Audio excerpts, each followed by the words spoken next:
के दिन वा गजब रे गजब, हंसी ठिठोली रोज नवा, टिफिन चोरी पेंसिल गायब, मच गए पूरा हल्ला गुल्ला।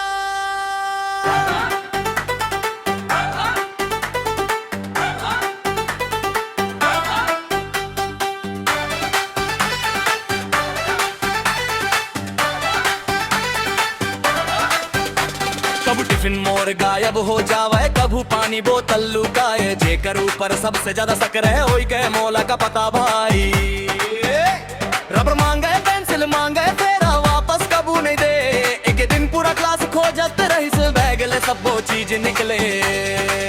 होमवर्क आधा करके जावत, बहाना रोज बनावत, कुकुर खाती कॉपी मोर कही के सब लहसावत, टीचर कहीं खड़े रहे वो सब झन हंसी दबावत, पीछू बैठे नटखट संगी मुंह बना में मुस्कावत। कुछ बेल बस्ते दौड़ लगावत, पहली कतार बनावत, कोनो समोसा कोनो पराठा सब झन आधा आधा खावत, खेल मैदान में धूल उड़ावत, घंटी बजते भागत आवत, ले रोगे तो टीचर गए आज फिर बाहर खड़ा रहे।